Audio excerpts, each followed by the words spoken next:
자, 오늘 아침에는 그리스도를 대신하여라는 제목으로 말씀을 증거하도록 하겠습니다. 여러분, 이분이 바로 김익두 목사님의 사진입니다. 김익두 목사님. 여러분, 이분에 관한 일화는 우리가 너무 많이 들어서 잘 알고 있습니다. 들어도 감동적인 이야기가 아닐 수가 없죠. 이분은 황해도에서 굉장히 유명한 깡패였다고 합니다. 그러던 분이 어느 날 스왈렌이라고 하는 선교사님을 만납니다. 여성교사입니다. 그분이 전도를 했습니다. 그리고 그 전도를 통해서 깡패 김익두는 하나님의 종 김익두가 되었습니다. 예수를 믿고 나니까 삶이 바뀌게 된 겁니다. 예수를 믿고 나니까 완전히 새로운 사람이 된 것입니다. 여기서 우리가 기억해야 될 것은 깡패 김익두가 예수 믿고 더 착한 깡패가 된 게 아닙니다. 더 도덕적인 깡패가 된 게 아니라 완전히 새 사람이 됐다는 거예요. 새 사람. 여기서 새 사람이라는 말을 오늘 성경은 새로운 피조물이다 이런 이야기를 합니다. 그러니까 하나님께서 에덴 동산에서 만든 아담과 하와를 우리가 하나님의 피조물이라고 부른다면 예수 그리스도 성령을 통하여 다시 태어난 사람을 새로운 피조물이라고 부릅니다. 그래서 17절은 이렇게 말하죠. 같이 봉독해 봅시다. 시작. 그런즉 누구든지 그리스도 안에 있으면 새로운 피조물이라. 이전 것은 지나갔으니 보라 새 것이 되었도다. 아멘. 이 굉장히 놀라운 선언입니다. 예수 안에 있게 되면 하나님이 새로 빚어서 만드신 새로운 창조물이 된다. 그 예수 그리스도를 기점으로 그 이전과 그 이후는 완전히 바뀌게 되고 달라지게 된다. 새 것이 된다. 이렇게 말합니다. 자, 새로운 피조물이라는 이 말을 다른 표현으로 본다면은 이게 헬라 원어를 사전에서 찾아보면 이렇게 나옵니다. 새로운 종류의 전례가 없는 신비한 전대미문의 그런 새로운 피조물이 된다. 자, 우리에게 적용해 본다면 저와 여러분이 예수를 구주로 영접하게 될 때 우리 안에 어떤 변화가 일어나느냐? 좀 더 착한 사람이 되는 게 아니라는 뜻입니다. 너는 예수 믿고 좀 착하게 살아야지 왜 그러냐? 교통법규도 좀 잘 지키고 좀 더 도덕적인 인간이 됐다는 뜻이 아니라 새로운 피조물은 new being, new creation. 그 전과 그 이후는 완전히 달라지게 된다. 성경은 그것을 말합니다. 자, 그러면은 우리는 한번 내 스스로를 생각해 봐야 합니다. 나는 진짜 예수 그리스도를 기점으로 완전히 변화되었는가? 나는 완전히 달라졌는가? 예수 그리스도를 예수로 구주로 영접을 하게 되면 그 사람의 모든 것이 바뀌게 되고 달라지게 되는 겁니다. 그래서 16절에서 바울이 이런 이야기를 하는 거예요. 같이 봉독을 해봅시다. 시작. 그러므로 우리가 이제부터는 어떤 사람도 육신을 따라 알지 아니하노라. 비록 우리가 그리스도도 육신을 따라 알았으나 이제부터는 그같이 알지 아니하노라. 네, 여기에서 두 번째 줄에 알지 아니하노라, 마지막 줄에 알지 아니하노라 이렇게 되어 있습니다. 자, 사람을 안다라고 할 때 우리가 어떤 관점을 가지고 사람을 평가하게 됩니다. 우리가 누구누구를 안다. 여러분이 김한호 목사를 안다라고 할 때 여러분에게는 다 판단 기준이 있을 겁니다. 자, 어떤 분은 제3자에게 저에 대하여 말할 때 나 김한호 목사님 잘 알지. 그분은 말이야 키가 자그마하고 이렇게 말을 한다면 여러분의 기준은 저는 작은 사람인 겁니다. 여러분의 기준에 그 김한원 목사님 이러하지 할 때 우리에게 다 판단 기준이 있다는 거예요. 그 판단 기준을 가지고 사람을 알게 된다는 겁니다. 그런데 바울은 뭐라고 그러냐면 예수를 구주로 영접하고 난 다음에 사람을 바라보는 관점이 바뀌었다는 거예요. 두 번째 줄에 이제부터는 어떤 사람도 육신을 따라 알지 아니하노라 라고 말할 때 육신을 따라 안다라는 이 표현은 세상적 관점으로 판단하지 않겠다 이런 뜻입니다. 그래서 전에는 그리스도를 자기가 육신적 관점으로 세상적 관점으로 바라봤다는 거예요. 과거에는. 그러니까 예수를 영접하기 전에 자신은 예수를 세상적 관점으로 바라보게 되니까 예수가 어떤 사람이었습니까? 예수가 이단이었습니다. 하나님의 일을 망치는 사람이었습니다. 그러니까 그 예수를 죽여야 되는 겁니다. 그 예수를 완전히 없이 해야 되는 겁니다. 그런데 이제는 달라졌다는 겁니다. 세상적 관점이 아니라 하나님의 관점으로 본다는 겁니다. 시각이 바뀌니까 가치관이 바뀌니까 바울의 인생이 달라지는 겁니다. 자, 우리가 변화되었다, 달라졌다, 새로운 존재가 되었다라고 할 때 중요한 점은 우리의 가치 판단 기준이 달라졌다는 거예요. 그래서 예수를 핍박하던 자가 예수를 위하여 핍박을 당하는 자가 되었고, 저주의 길로 가던 자가 생명의 길로 가는 자가 되는 것입니다. 왜 그렇습니까? 관점이 달라졌기 때문이에요. 관점이. 여러분, 인간은 그래서 영적인 동물이라고 말할 수가 있습니다. 몸은 있지만 인간에게는 세상의 어떤 피조물에게도 없는 스피리추얼, 영이라고 하는 게 있습니다. 영. 그래서 인간은 영혼이라고 부르는 거예요. 영혼. 영혼을 가지고 있기 때문에 모든 인간은 다 영적인 삶을 살아가게 돼요. 눈에 보이는 게 전부가 아니죠. 믿지 않는 사람들도 사실은 영적인 관점으로 바라보는데 그 영이라고 하는 것이 성령이 아니라 귀신의 영을 가지고 세상을 바라보지 않습니까? 예수를 영접하면은 성령이 우리 안에 들어오시게 되면서 우리의 영혼이 새로워지면서 가치의 판단 기준이 달라지면서 남이 보지 못하는 것을 보게 되고 남이 알지 못하는 것을 알게 되고 그러면서 남이 느끼지 못하는 것까지 느끼는 존재가 되는 겁니다. 성도 여러분, 하나님의 은혜를 느껴본 적이 있습니까? 있죠. 하나님의 크신 은혜를 경험해 본 적이 있습니까? 있습니다. 그 하나님의 은혜를 우리가 알고 경험해 봤기 때문에 그 은혜를 우리가 사모하는 거거든요. 그러므로 인간이 가지고 있는 믿음과 신앙이라고 하는 것은 우리의 모든 영역에 절대적인 영향을 끼치게 될 수밖에 없는 겁니다. 저는 지금까지 목회하면서 소위 세상적 기준으로 보면은 그냥 이런 표현을 하니까 용서하십시오. 그냥 별 볼 일 없는 분들. 세상적 기준으로 보면은 야, 저분 성공했네. 이렇게 말할 수 없는 분인데 정말 탁월하고 영향력 있게 살아가는 분들을 많이 봤습니다.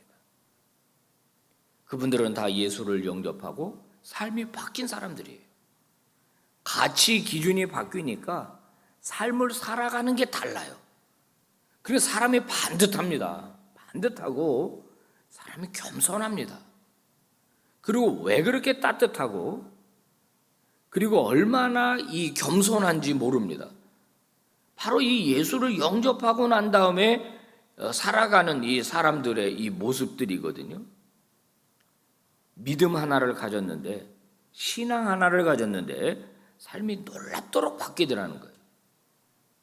반대의 분들도 많이 봤습니다. 미안하지만 교회는 나옵니다. 그런데 자꾸 의심이 들어요. 저분은 진짜 예수 믿는 분인 거 맞나? 안 바뀌어요.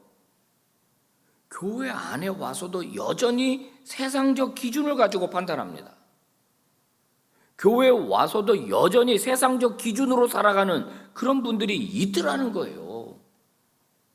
그러다 보니까 목사의 입장에서 볼 때는 정신 못 차린 것 같고, 아직도 허송세월하는 것 같고, 아직도 헤매는 것 같습니다. 돈은 좀 있습니다. 세상적 지위는 좀 있습니다.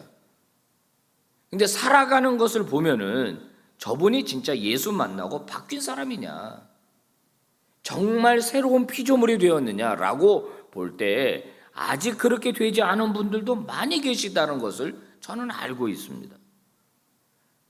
그러다 보니까 세상 일에 충성하고 엉뚱한 일에 투자하고 사람 믿고 사람을 또 자기 앞으로 모으고 인생의 열매 없이 살아가는 그런 분들이 계시다는 것을 제가 알게 됩니다. 성도 여러분, 여러분은 어떻습니까? 오늘 이 새벽에 우리가 한 가지 결단합시다. 예수 그리스도가 과연 나에게 어떤 의미인가?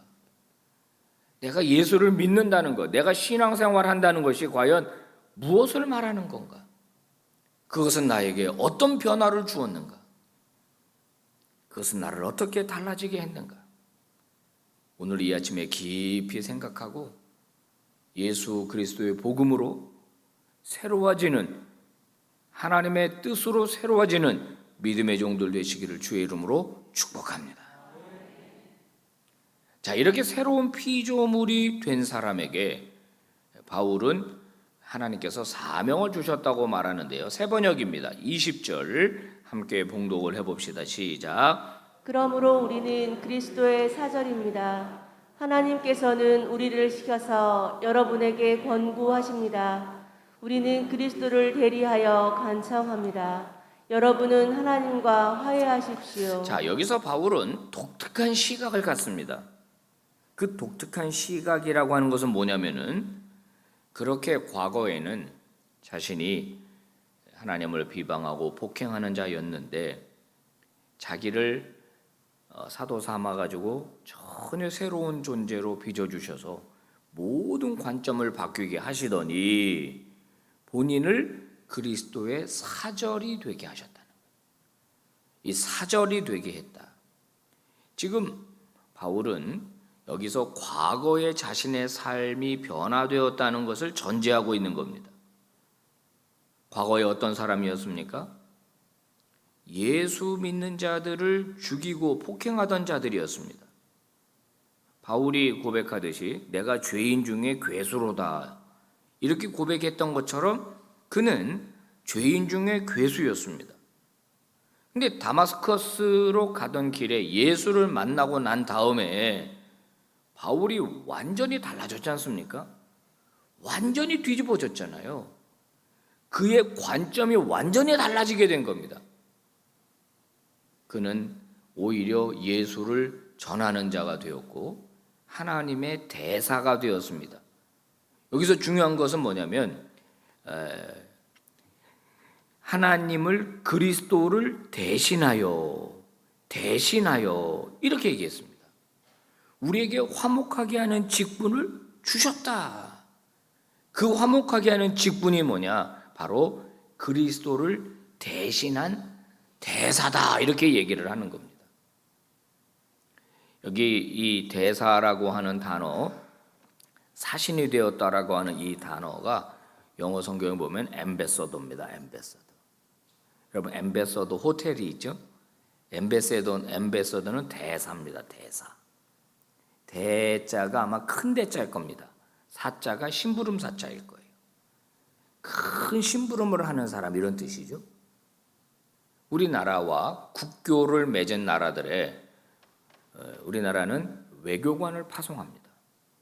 그때 국가를 대신하여, 대통령을 대신하여 그 정부에 보내는 사람이 대사입니다. 대사.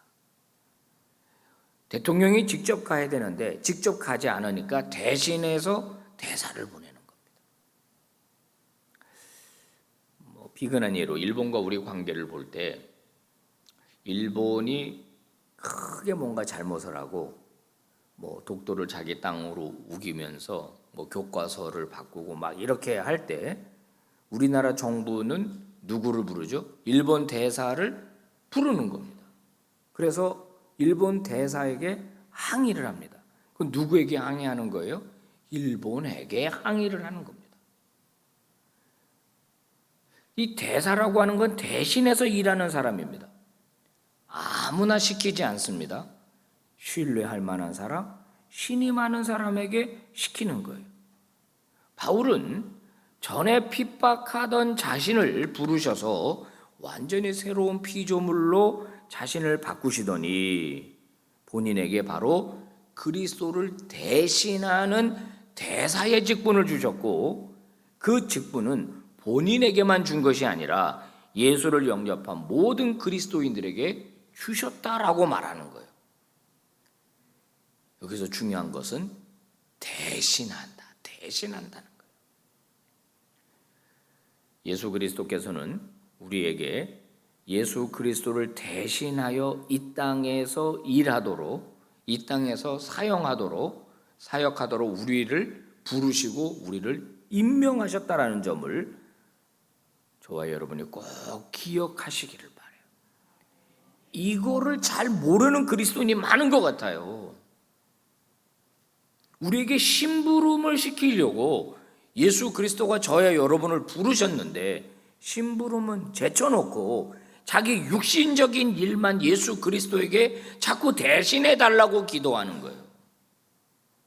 나 잘 되게 해주세요. 우리 아이들 잘 되게 해주세요. 병 낫게 해주세요. 다 자기 일입니다. 다 육신의 일입니다. 더 이상 육신의 일로 판단하지 않겠다라고 고백한 사람이 교회에 와서 하나님에게 부탁하는 것도 다 육신의 일입니다. 육신의 일.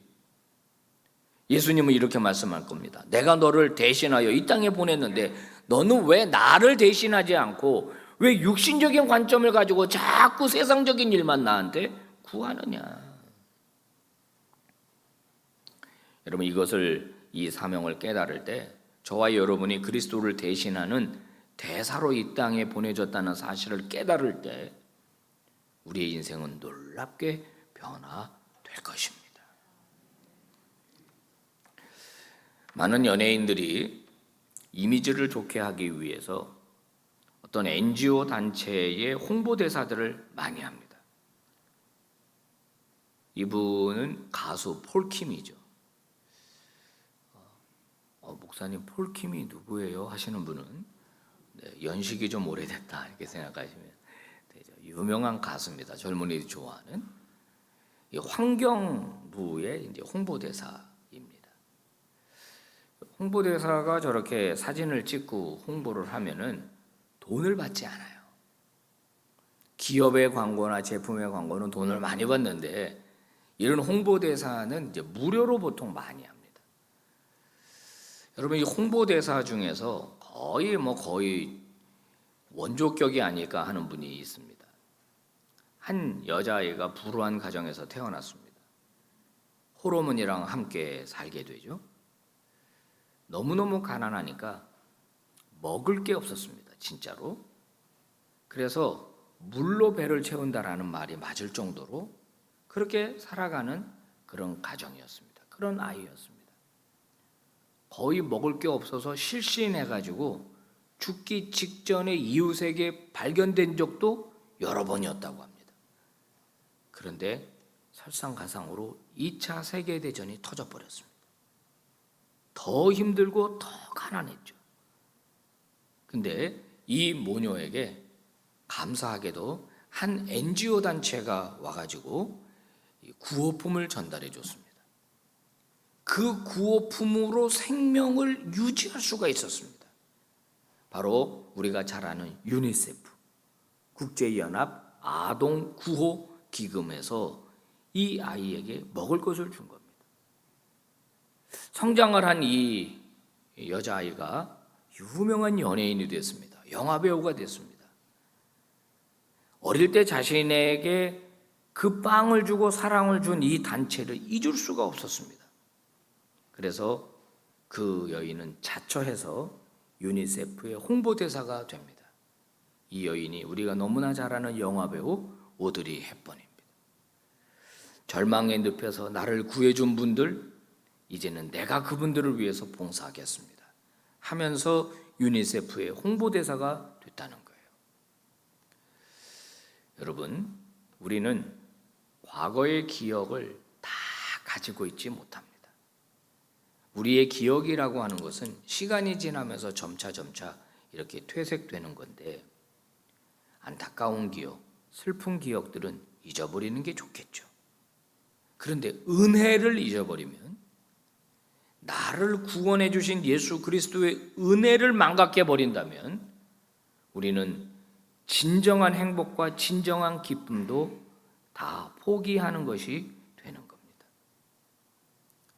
하나님으로부터 우리는 받을 수 없는 사랑과 받을 수 없는 은혜를 받았습니다. 보답하는 인생을 살아야 되죠.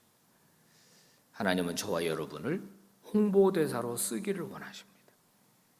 우리가 은혜 받았으니까 내가 받은 은혜를 세상에 알리는 자, 그 사람이 홍보대사 아니겠습니까? 그게 바로 복음을 전하는 삶 아니겠습니까? 다시 말씀드리지만은 우리 만나되기 때문에 이렇게 하자는 게 아닙니다. 그냥 이런 인생이 되는 겁니다.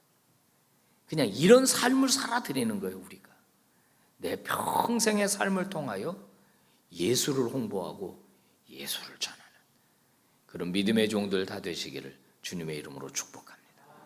기도하겠습니다. 하나님 아버지, 감사합니다.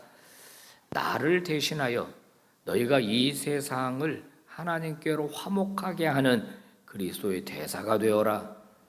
오늘 성경의 가르침을 저희들은 밝히 들었습니다. 하나님, 아멘입니다. 순종하겠습니다. 은혜 받은 자답게 살아 드리겠습니다.